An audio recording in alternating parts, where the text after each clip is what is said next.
আসসালামু আলাইকুম। আজকে আমরা রান্না করব মুরগির বিরিয়ানি।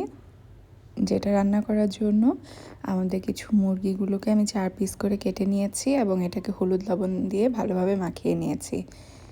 এরপর একটি ফ্রাইং প্যানে আমি কিছু তেল দিয়ে মাংসগুলোকে ভালোভাবে ভেজে নিয়েছি। মনে রাখতে হবে চিকেন বিরিয়ানির মাংসটা ভাজার মধ্যেই 40 থেকে 50% সিদ্ধ হয়ে যাবে। যখন ভাজা শেষ হবে আমরা মাংসগুলোকে তুলে রাখবো এবং সেই একই তেলে প্রায় 1.5 কাপ পরিমাণ পেঁয়াজ কুচি করে দিয়ে দেব। কুচি পেঁয়াজগুলো দেওয়ার পরে আমরা কিছু মশলা দিয়ে দিব। এখানে রয়েছে দারচিনি, এলাচ, লং, তেজপাতা। এরপর আমরা এদিকে একটি মশলা তৈরি করে নেব, যেখানে রয়েছে 1.5 টেবিল চামচ আদা রসুন বাটা, 1 চা চামচ পরিমাণে মরিচের গুঁড়া, 1 চা চামচ পরিমাণে জিরার গুঁড়া, 1 চা চামচ ধনিয়ার গুঁড়া এবং 1 প্যাকেট রাঁধুনি বিরিয়ানি মশলা। মশলাটাকে আমরা একটু দুধ দিয়ে ভালোভাবে মাখিয়ে নেব। যখন পেঁয়াজটা ভাজা হয়ে যাবে এবং ব্রাউন কালার হয়ে যাবে তখন আমরা তৈরি করে রাখা মশলাটাকে দিয়ে দেব।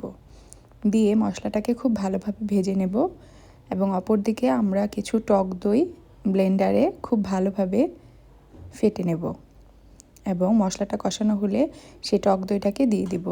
দিয়ে এবার 1 চা চামচ পরিমাণ লবণ দিয়ে দিব এবং আগে থেকে ভেজে রাখা মাংসগুলোকে দিয়ে দিব এবং মাংসগুলোকে দিয়ে খুব ভালোভাবে কষিয়ে নেব।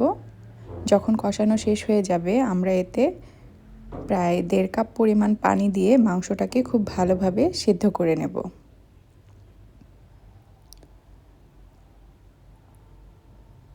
যখন মাংসটা সেদ্ধ হয়ে যাবে তখন আমরা কিছু কাঁচামরিচ দিয়ে দিব এবং মাংসটাকে নামিয়ে রাখবো।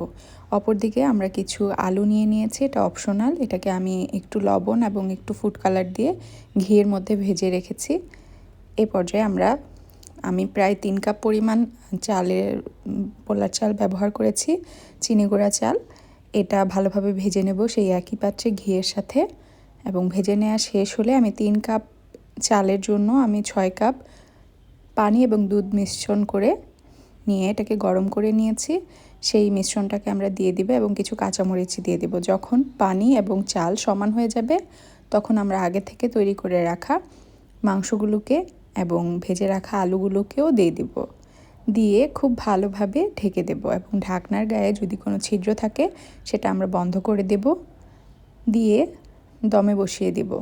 15 মিনিট পরে আমরা ঢাকনা উঠিয়ে চালটাকে খুব ভালোভাবে নেড়ে দিব এবং উপরে চালগুলোকে নিচে দিয়ে দেব এবং নিচের চালগুলোকে উপরে উঠিয়ে দেব। এরপরে আমরা আবার 20 মিনিটের জন্য দমে বসিয়ে দেব। 20 মিনিট পরে আমরা দম থেকে যখন উঠাবো তখনই তৈরি হয়ে যাবে আমাদের খুব মজার সুস্বাদু চিকেন বিরিয়ানি, যেটা খেতে খুব মজা হয়, দুর্দান্ত লাগে আমার কাছে। আমার বাসায় তো সবার চিকেন বিরিয়ানি হলে আর কিছুই লাগে না। ধন্যবাদ।